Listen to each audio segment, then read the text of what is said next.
I'm Lynn Packer with Operation Underground Railroad Report 31 in a series.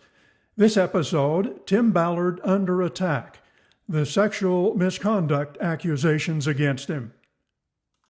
The smash hit movie Sound of Freedom exalts Tim Ballard as a hero, an inspired man of God, a family man, and a dedicated husband. But behind the scenes, Ballard has been fighting a battle that was kept out of public view. Until now, sexual misconduct allegations against him were kept secret. Also kept secret for months, Ballard's expulsion from Operation Underground Railroad, the child sex slave rescue organization he founded and headed as president and CEO. Even before the movie was released to theaters on July 4th, OUR's board of directors secretly gave Ballard the axe, forcing his resignation. Ballard's ouster was not disclosed until Vice World News broke the story on July 13th, months after the fact. A person or persons hiding behind anonymity leaked the ouster story to Vice. Vice's scoop was headlined, "Tim Ballard has stepped away from Operation Underground Railroad," org says. The article said, an OUR spokesman said founder Tim Ballard has recently stepped away from Operation Underground Railroad prior to launch of the film Sound of Freedom. OUR never issued a press release. It only fessed up when pressed by Vice reporters. But why was he forced out? Vice did not report why Ballard had been ousted. Less than a week later, a bit more detail emerged, but not the nature of the complaints. The headline, Tim Ballard left Operation Underground Railroad after investigation into claims made by employees. The story said, an anonymous letter sent to employees of and donors to the anti-trafficking group Operation Underground Railroad asserts that founder Tim Ballard left the organization recently after an internal investigation into claims made against him by multiple employees, something which OUR does not dispute. But what claims? I still did not report what the purported multiple employees claimed or alleged. Neither would a spokesman for Operation Underground Railroad or Tim Ballard himself. OUR had a chance to say why. Ballard's replacement, Matt Osborne, held a live Q&A and was asked, "Why is Ballard gone?" I'll play that clip in a second. But the next day, Rolling Stone reported, anti-trafficking group that inspired Sound of Freedom dodges questions about why founder left. Essentially, it's can Matt comment on Tim Ballard's exit from OUR? Look, I'll just say clearly and openly, we're focused on the future. We're not focused on the past. We will always be grateful for the founding of Operation Underground Railroad. And so again, that is on how we answer. We wish Tim well, but we are focused on the future. Here's what Vice reported about the anonymous letter.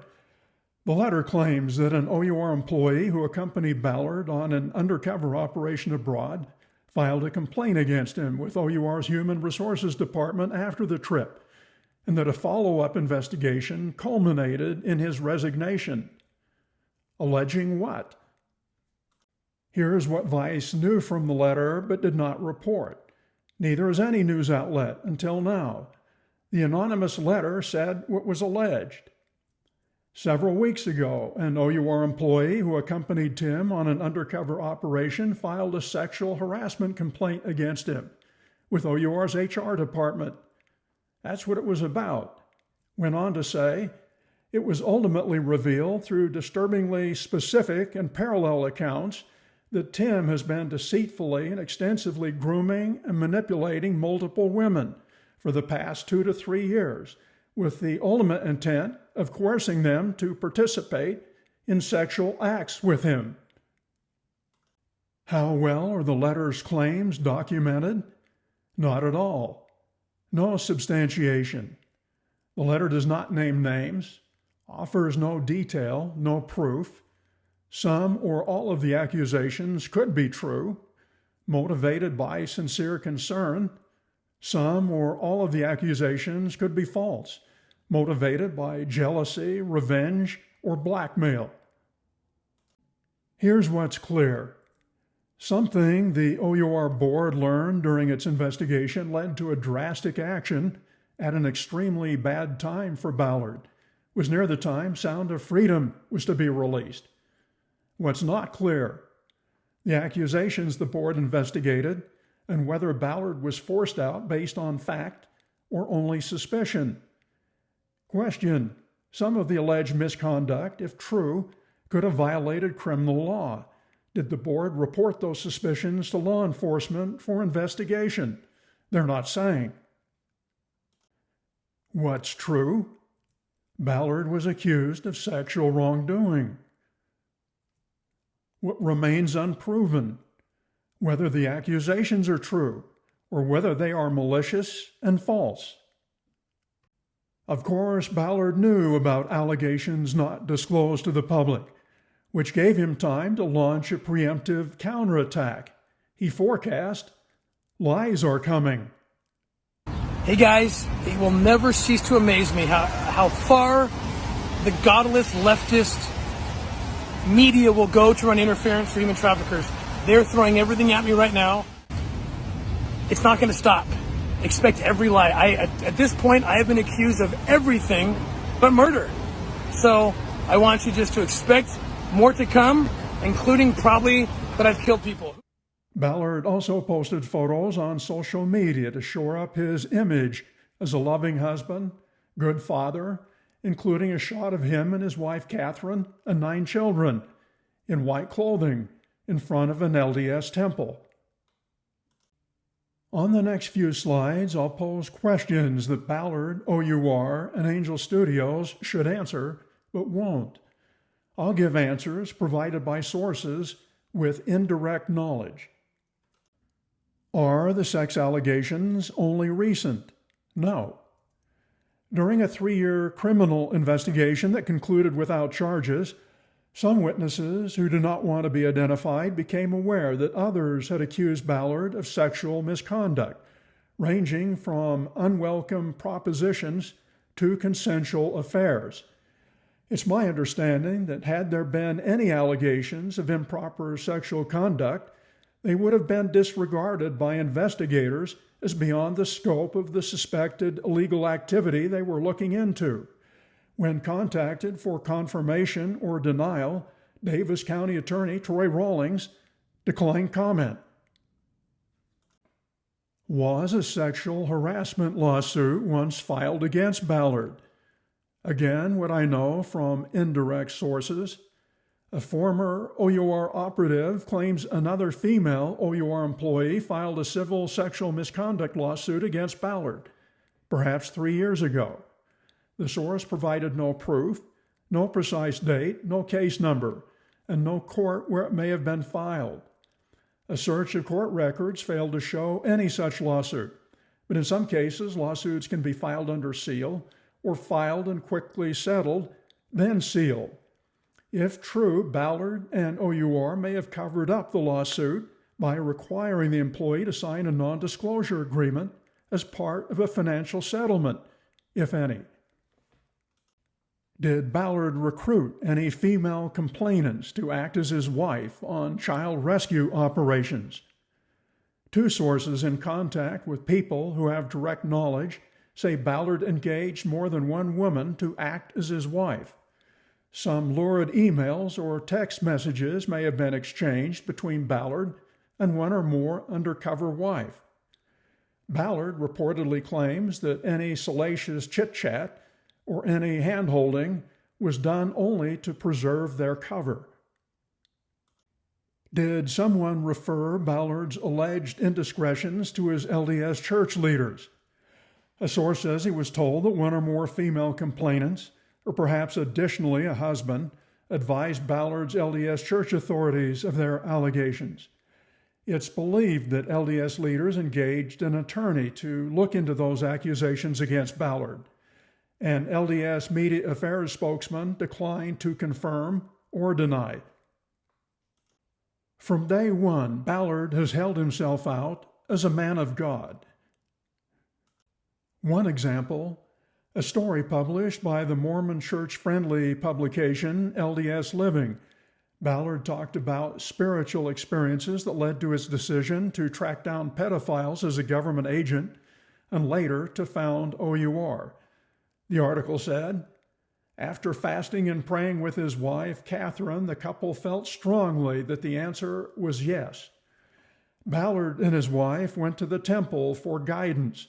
The next morning, in what Ballard describes as a spiritual download, he received a clear and undeniable answer: find the lost children. I knew exactly what that meant, he said, starting a private nonprofit organization. One article was even titled Called of God, but this particular story disparaged Ballard.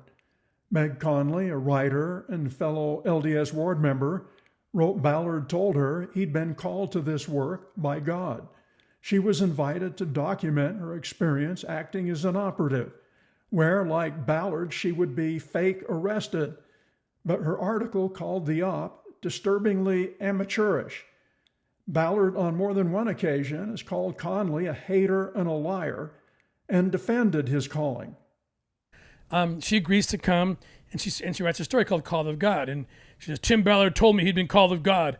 So first of all, it's so not fair to say that. Like, it's painting me as like some wild-eyed prophet, like, I'm called of God! And like, as if I said that to her, right? It's better for the story, he told me he was called of God. Okay? Now, I think everyone has callings, and I do think that I have followed, and my wife and I, as you and others, have followed inspiration. People of faith do that. And I do believe that this is the will of the Lord for me to do this and leave my job and do this. But right there, she's going to try to make me look crazy. So Ballard exploited his personal and business relationship with Mormon apostle Russell Ballard, a connection I reported on in great detail almost 3 years ago. And just this month, Vice News broke the bombshell story that the LDS Church denounced Tim Ballard's conduct, as the story's headline shows. Mormon Church denounces Tim Ballard's morally unacceptable activities. The story was based on a press release provided by Doug Anderson, who heads the church's media relations department. Key points from the press release. President Ballard and Tim Ballard, no relation, established a friendship a number of years ago. For many months, President Ballard has had no contact with the founder of Operation Underground Railroad. President Ballard never authorized his name or the name of the church to be used for Tim's personal or financial interests. Once it became clear that Tim Ballard had betrayed their friendship through the unauthorized use of President Ballard's name for Tim Ballard's personal advantage, an activity regarded as morally unacceptable, President Ballard withdrew his association. Tim Ballard in Boston with some supporters made a statement recorded on a smartphone. by the way, if anybody wants to share this with any news outlet, do it. Share it. Something evil is going on. It's not true. Nothing in here is true. President Ballard is like a grandfather to me. He came to me in, 2012, and he told me that he appreciates all the things I'm doing and he wants to help me do it. Never in my life, never have I used his name to raise money. So this is breaking up my family like you can't believe.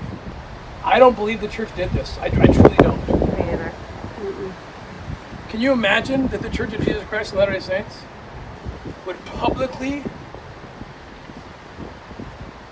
condemn one of its members? I have never used Elder Ballard's name, ever. I've never traded on his name to ask for anything.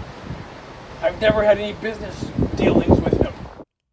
As you just saw in the video, Tim Ballard claims he never had any business dealings with Russell Ballard. It's another lie. As I said a few minutes ago, I reported in depth on their business dealings, almost 3 years ago. The remainder of this video report goes into Ballard's foundational Called by God dog tag story. I touched on this topic a year ago, well before The Sound of Freedom came out. But now that it's in theaters, we know how the story is depicted in it. The dog tag necklace that a kidnapped girl gave her kidnapped brother is emphasized in the official trailer. Timoteo, tú rescatas niños, ¿verdad?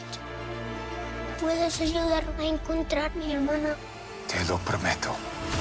When God tells you what to do, you cannot hesitate.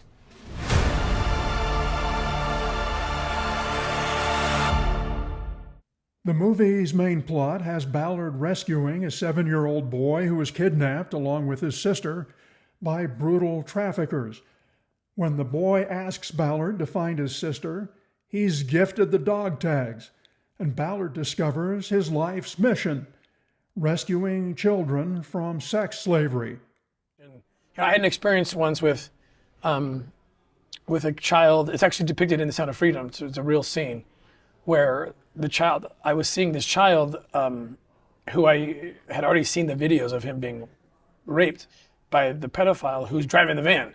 And he gets stopped at the border and they get him out. I'm one of the first on the scenes. And at one point, he's 5 years old and he's being kidnapped from Mexico. And the guy who's kidnapping him has a basically child porn studio in San Bernardino, California. Yeah. And anyway, so I get this, he jumps into my arms. In fact, that's the scene you see here at NRB. Yeah. Jim Caviezel holding, that's the actual scene from the movie where he jumps out of the van and I'm holding it. I'm just like, oh my gosh, holy crap. And then he tells me about his sister and his sister's being trafficked. And he gives me this necklace. This is a real story. And when you get Sound of Freedom, even in the trailer, Caviezel's always holding this necklace. The necklace is real. I actually told the producers to consider not telling the story because people won't believe it. But the little boy gave me a necklace. It was a necklace that was like a rosary, like a prayer to him. And the necklace had my name on it. Wow. It was because it had a little scripture, 1 Timothy 6:11. The dog tag scenes are woven into the main plot. After rescuing a boy from ruthless child traffickers, a federal agent learns the boy's sister is still captive and decides to embark on a dangerous mission to save her. With time running out, he quits his job and journeys deep in the Colombian jungle, putting his life on the line to free her from a fate worse than death. Operation Underground Railroad put out a statement just before the movie's release admitting the girl's rescue did not happen, but the necklace story did happen in real life. The announcement said, although the boy's sister is a person in real life, the story of Tim refusing to give up the search to find the one, as depicted in the film, is based on the true story of OUR's continual search for Gehrke. Those attempts occurred in other missions. But it goes on to say, towards the end of Sound of Freedom, it shows Tim kill a man to rescue a child. This did not happen, but OUR says the necklace story is real and did happen.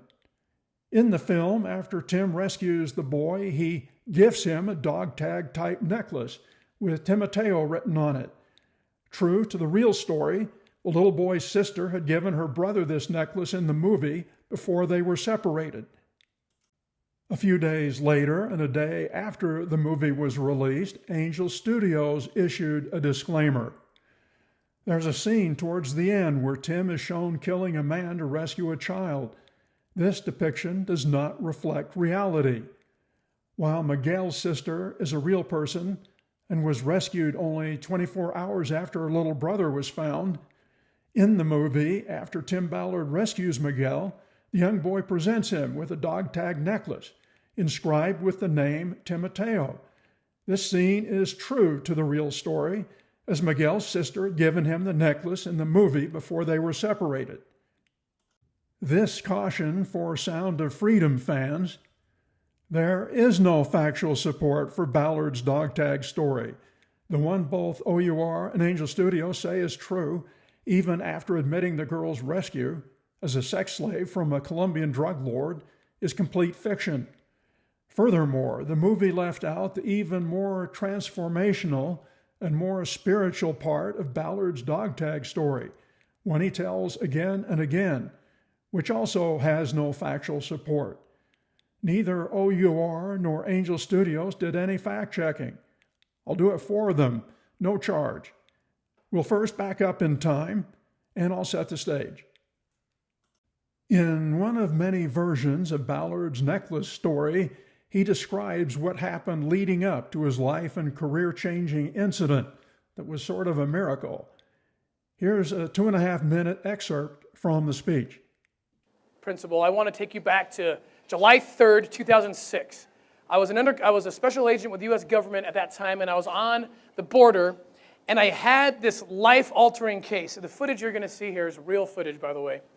What had happened was an American man named Earl Buchanan was kidnapping children in Mexico and bringing them across the border, bringing them to his home in San Bernardino, California, where he would make child pornography, child rape videos of these children. And on July 3rd, I got this call because we had intelligence that he was coming across the border with a 5-year-old boy who he had been abusing since he was a baby. And this was a little boy that I knew from the images, from videos I had seen. And when I saw this little boy, it broke my heart. We interviewed him. We ended up on July 4th, the next day.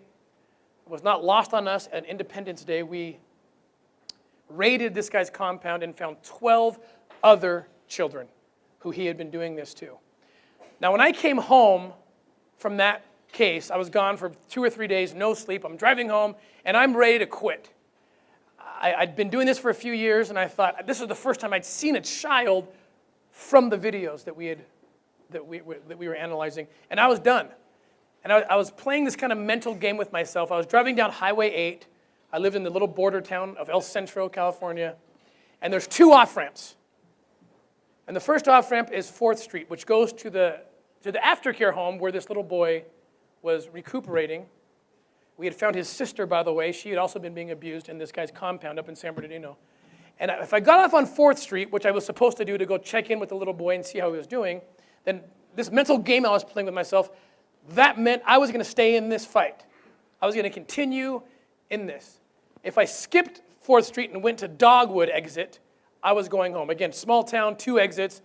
The next exit, Dogwood, is my home. And if I chose that, that meant I was quitting. I was going to turn my badge in and do something else with my life. And as I was driving, I was thinking, I'm going to go to Dogwood exit. I can't do this anymore. I can't handle this. But something happened, and I ended up almost something beyond my will, and I turned onto 4th Street. Ballard had made a lot of false statements leading up to talking about the dog tag incident. Earl Buchanan had not kidnapped children in Mexico. Homeland Security investigators did not have intelligence that Buchanan was coming across the border. Ballard had not seen video of the boy prior to the suspect's detainment. Buchanan's house near San Bernardino was searched the next day with a warrant, not raided. Neither the boy's sister nor 11 other children were rescued at the house. What happened after law enforcement agents searched Earl Buchanan's house on that 4th of July holiday, 2006, OUR's website says God intervened as Ballard neared the very end of his 160-mile drive from San Bernardino back to his El Centro hometown.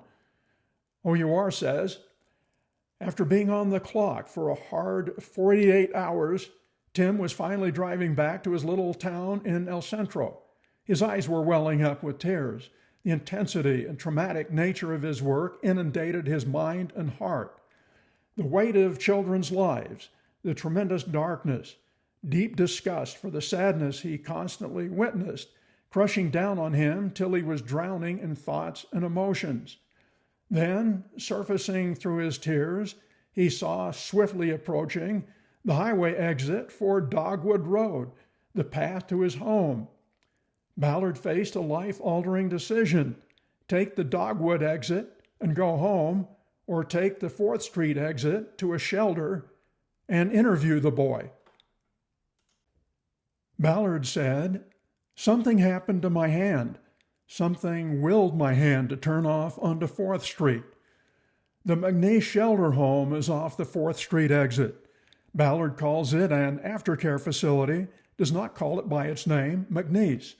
The home is for the temporary care for, among others, child victims of sex abuse. Ballard said, "I went and got the kid. That was the transformative moment." And then the dog tag story. I went and got the kid, and then I had this, that was the transformative moment. I went to that little boy, and I sat in a room with him with some toys, and I was just talking to him. He seemed happy. He knew that we were the good guys. And right in the middle of the meeting of him, he was just coloring, happy. He just starts sobbing. He jumps off his seat. He comes running over to me, jumps into my arms, and he's just holding me, and he's shaking, and I'm shaking, and we're both crying. Then he gives me this dog tag that his sister had given him, and I didn't know what it was. And I tried to give it back, and he made me take it. So I took the dog tag home, and I looked at it like a nickel and dime thing. I don't know what it is. And I go home, and I'm still at this point of like, it's do or die. I'm all in or all out. And that whole experience with that kid just killed me. I walked into my house. I literally, my wife can tell you this. I walked in, and I saw my children. I had about 4 or 5 at the time, and they were happily running around, and the whole dichotomy of like, wait, how can you be happy when this little boy is just down the street? And it's like this underbelly that we don't see. It's happening right in front of us. And the whole thing was too much. And I literally, the only time in my life, my knees buckled. I half passed out, but I woke up on the ground. Thank you. And then here's the miracles I talk about, where God then, he gives you what I call tender mercy sometimes. He'll give you a little token on the path. Like, you did the right thing. The dog tag necklace. Okay, my son is in the room because he's like, what's up with dad? What's going on? My son picks, he's the same age, maybe 5, 6 years old, about the same age as this little boy. And he's like, "Dad, where'd you get this?" And I'm like, "Oh, a little boy just gave it to me that we helped." He said, "That's cool. How do you know your name? Like, you put your name on the necklace." I said, "No, my name's not on the necklace. You know, it's his necklace." And no, your name's on it. I'm like, "What are you talking about?" So I look at the necklace, and it's actually a scripture. It says "man of God," and on the other side, it has all the attributes. It's a scriptural reference from the book of 1 Timothy. Ballard tells at least 3 versions of the story. The boy gives Ballard the necklace at the border on July 3rd, and Ballard sees his name on it.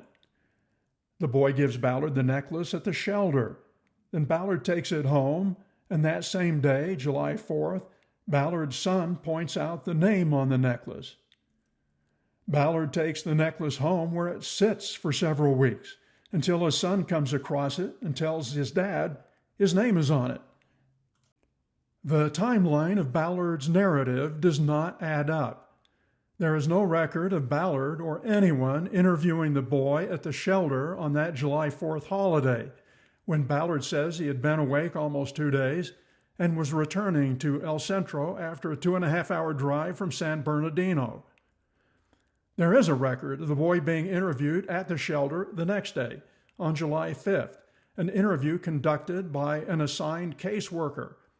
It's possible Ballard was present to observe. The interview was video recorded and would have shown whether the boy jumped into Ballard's arms and gave him a necklace. In addition, the boy wasn't even in El Centro on July 4th. I'll show you this map. Here's the border between the United States and Mexico. Buchanan was arrested at the Calexico border crossing on July 3rd. He was taken to a jail in El Centro, right next to the border.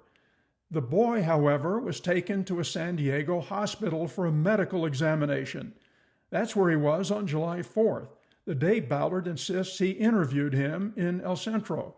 A search warrant was, in fact, executed on Buchanan's home near San Bernardino on the holiday, July 4th. The child victim was returned to El Centro on July 5th, the day records show he was interviewed forensically. The boy's sister, all this time, was in Banning, California, not being held captive in either a Colombian jungle or at Buchanan's home near San Bernardino. I interviewed Paula Lanas, who's now director of Imperial County Social Services. In 2006, she was a caseworker at the shelter. She knew Ballard and said he's very credible, but she would not say whether she was the caseworker who interviewed the boy with Ballard present and would not confirm his necklace story.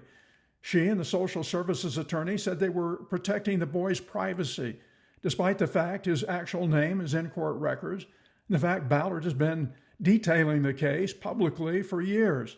And now the boy's story is even in the movie being shown worldwide. What privacy? Ballard's Homeland Security partner in 2006, Michael Harvey, was at the Calexico crossing during the 2018 filming of Sound of Freedom and is seen in photos with Jim Caviezel and a boy actor stand-in. He could have been at the boy's July 5th interview, but even if not, would have known about any dog tag incident. Harvey will not comment. Ballard began telling his Buchanan story, leaving out the dog tag part, in 2008 while still a Homeland Security agent in El Centro. He spoke in Firesides to Mormon youth. A missionary who was assigned there recalls the talks. The former missionary told me Ballard portrayed Buchanan as a family friend, not a kidnapper. The talk centered on grooming danger, not kidnapping peril. Ballard showed how a predator using the internet and social media could find a kid's home address in 15 minutes, then begin a grooming process. The boy in Ballard's story wanted to be with Buchanan. There's no mention of him jumping into Ballard's arms. There was no second child, no sister in the story back then. The missionary wondered if the child had kind of Stockholm Syndrome, where victims develop sympathies for their abusers. The missionary also wondered how Ballard slept at night because of his job posing as a child on the internet, trying to lure pedophiles while sifting through child pornography on a daily basis. If accurate, Ballard has changed the story dramatically to fit his concept for a movie or television series about rescuing kidnapped child sex slaves. Utah's leading daily newspaper, the Salt Lake Tribune, remained silent during the 3 years the federal grand jury investigated Tim Ballard and Operation Underground Railroad. The paper's reporters made no attempt to verify stories Ballard had been telling since OUR was incorporated in late 2013. Then suddenly, on July 25th this year, 3 weeks after The Sound of Freedom premiered, this headline sat atop a column by veteran Tribune journalist Robert Gehrke. It said, "Tim Ballard's story in The Sound of Freedom seems too good to be true because it isn't true." Wow, because Gehrke is now a columnist, he's free to state his opinion without violating journalism norms. Gehrke based some of his report on a video I published a year ago. Gehrke first set up his column reporting that U.S. Immigration and Customs Enforcement, ICE, had gathered intel that this man was kidnapping children in Mexico and transporting them across the border for the sex trade. An operation was set up and Ballard recognized the boy, who allegedly been kidnapped as an infant, from a video he had seen, stopped Buchanan, and he was arrested. But wait, Gehrke said, there's more. The boy leapt into Ballard's arms and held him tight. Then the boy gave Ballard a dog tag with a Bible verse on it and asked Ballard to go find his sister, who also had been kidnapped. Gehrke wrote, Ballard takes the kid out for burgers. No, really. Over burgers and ice cream, the kid tells Ballard about how he and his sister were kidnapped and gives Ballard the medallion. For some reason, in the movie, it's no longer a dog tag, and begs him to find his sister, which, of course, Ballard swears he will do. Based on his analysis of court records, Gehrke wrote, Ballard did not interview the boy, instead referred him to Imperial County Child Protective Services in accordance with agency policy. About the boy's sister, she was at home with her grandmother from the start and answered the phone when officers called the house. There is no mention in any of the court documents that there was a raid that recovered her and 11 other kids, as Ballard claims. Ballard's and Angel Studios spokesman Matt Faraci wanted the Tribune to retract the story. Who is Faraci? He's a seasoned Hollywood publicity man who works for Angel Studios and now also Tim Ballard. He attends many Sound of Freedom promotional events, such as the screening held by former President Donald Trump. He had a front row seat. There's Trump, Tim Ballard, movie producer Eduardo Verastegui, movie star Jim Caviezel, and Faraci. He emailed Gehrke saying, "The Tribune's report has so many inaccuracies that it is not salvageable," and he pointed them out. Gehrke was not persuaded. In an attempt to convince the Tribune to retract, Faraci arranged a Zoom interview with Ballard and himself. It was likely an attempt made out of desperation, an attempt that could backfire, which it did. Gehrke confronted them with a list of Ballard's past, arguably false statements. "We raided this guy's compound and found 12 other children who he had been doing this to. His sister actually was one of the girls, the other kids, one of the 12 that we rescued up in San Bernardino. Almost a dozen other children, many undocumented migrant children, were rescued and liberated. And then that led to raiding the compound, and we found 11 other kids." This is just different examples of the statements. "We had found his sister, by the way. She had also been abused at this guy's compound up in San Bernardino." Ballard waffled. Gehrke wrote, "Ballard told me the children weren't physically at the home, but were brought to that compound every weekend to be raped. He admits no rescue took place there." But then Ballard says, "To try and say the kids weren't really rescued from this monster because they weren't held physically captive is disgraceful." So if reporters don't believe his rescue lie, they're the disgrace, not him. Ballard told me that he called the boy's grandmother, their legal guardian, the day after the traffic stop. The sister answered the phone. He said he tried to talk to the grandmother, but she was kind of senile. It was obvious she was being manipulated by the perpetrator. So he admits he knew where the girl was on July 3rd at home and has lied about it. Gehrke, it's worth noting that as Ballard now tells it, the boy gave Ballard the dog tag and asked him to find his sister 2 days after Ballard now says he had spoken with her on the phone. It's actually 1 day, but it's the same thing. You might recall that Gehrke's headline that said, "Tim Ballard says court docs in case central to Sound of Freedom plot are wrong." Gehrke wrote, he disputed the account, saying the court records are wrong in some instances, and the version he tells is right. "I can't control all the details," Ballard told him, "that end up making it into court documents, but I can tell you that me and another ICE special agent absolutely did interview the little boy, at least 2 separate times, taking him to McDonald's and then Denny's." Instead of Gehrke retracting, he doubled down.